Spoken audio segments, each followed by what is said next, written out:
আপুনি ভাবেনে দলে আপোনাক পুনৰবাৰ টিকেট প্ৰদান কৰিব?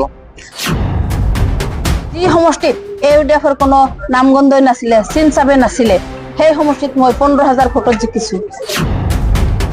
হুজুৰে কিবা ভাবিছে আপোনাক লৈ, গতিকে আপুনি 2026-ৰ কথা চিন্তা কৰক, এতিয়াৰ পৰাই আপুনি বিধানসভাৰ কথা চিন্তা কৰক।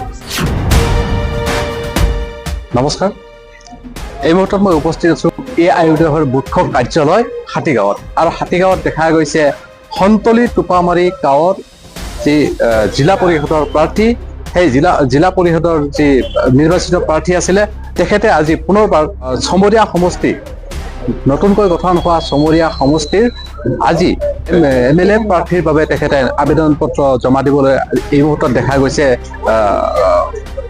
AIUDFৰ মুখ্য যি কাৰ্যালয় হাতীগাঁৱত, আৰু তেখেত আমাৰ মাজত উপস্থিত আছে। তেখেতৰ সৈতে কিছু কথা পাতো, তেখেতৰ সৈতে কিছু মত বিনিময় কৰো, তেখেতৰ অনুভৱ কেনেকুৱা বা কিয় তেখেতে সেই সমষ্টিটোত পুনৰ আকৌ নিৰ্বাচনত অৱতীৰ্ণ হ'ব বিচাৰিছে, যিহেতু ইতিমধ্যে তেখেতে সেই সমষ্টিটোৰ অন্তৰ্গত সন্তলি টোপামাৰী যি জিলা পৰিষদ অলৰেডি তেখেতে নিৰ্বাচিত হৈছে। বাইদেউ, আপুনি সন্তলি টোপামাৰী অঞ্চলৰ আপুনি জিলা পৰিষদ, হয়, পুনৰবাৰ আজি আপুনি চমৰীয়া সমষ্টিৰ বাবে নিৰ্বাচনত প্ৰতিনিধিত্ব আগবঢ়াবলৈ আহিছে, কেনেকুৱা অনুভৱ, কি ক'ব?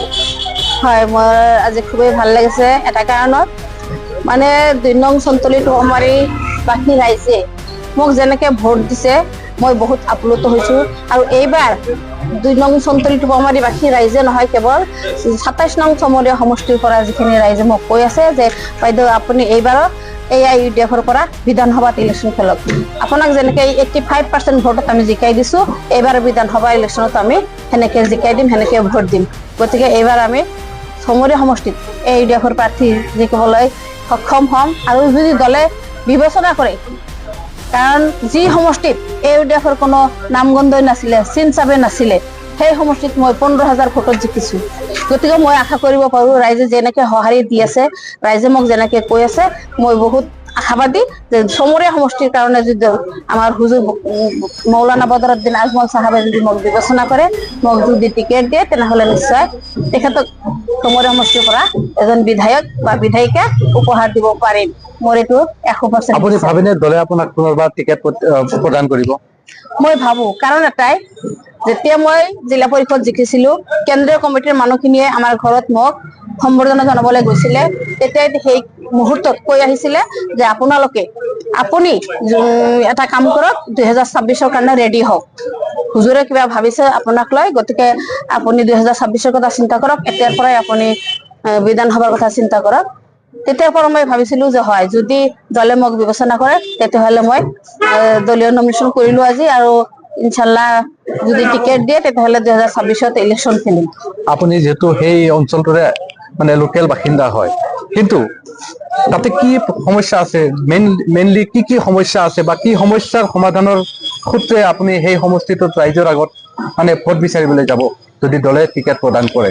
হয়, মই ৰাইজৰ লগত ওতঃপ্ৰোত জড়িত, কেৱল ৰাইজৰ লগত নহয়, সমাজৰ লগত এটাই বস্তু দেখা পাইছো, আমাৰ ফালে ৰাস্তা ঘাটৰ যি অৱস্থা, ইমানেই বেয়া ৰাস্তা যে আজিৰ দিনতো ৰাস্তা ঘাটত পানী আছে, বোকা আছে। গতিকে আমাৰ মেইন সমস্যা সেইটোৱে। গতিকে আমি ভাবো, বা মই ভাবো, মোৰ অন্তৰেৰে ভাবো, যদি এইবাৰ মই MLA হ'ব পাৰো, তেতিয়াহলে আমাৰ বিশেষকে ৰাস্তা ঘাটৰ যিখিনি সমস্যা, এইখিনি সমাধান কৰিবলৈ চেষ্টা কৰিম। আৰু এটা কথা, যদি দলে মোক বিবেচনা কৰে, মই দিছপুৰৰ MLA হ'ব খোজা নাই, মই চমৰীয়া সমষ্টিৰ MLA হ'ব খুজিছো। মই যাতে চমৰীয়া সমষ্টিৰ লগত যেনেকে আজি লাগি আছো, চবৰে মত বিনিময় কৰো বা চবৰ লগত সুখে দুখে মাত দিওঁ, তেতিয়াও যাতে মই সেইটো কৰিব পাৰো, আৰু মোৰ ভিতৰত সেইটো এটা আশা। আপোনালোকে ভাবেনে যে জনসাধাৰণে পুনৰবাৰ AIUDFক আঁকোৱালি ল'ব? কাৰণ কি অৱদান আছে আপোনালোকৰ? নিশ্চয় ভাবো, তাৰ কাৰণ এটাই, মই যেতিয়া ইলেকশ্যন খেলিছো, তেতিয়া কিন্তু UDFৰ কোনো কথা নাছিলে, কিন্তু ৰাইজৰ মাজত UDFটো আছে, আমি আচলতে আহ্বানৰ কাৰণে আনিব পৰা নাই।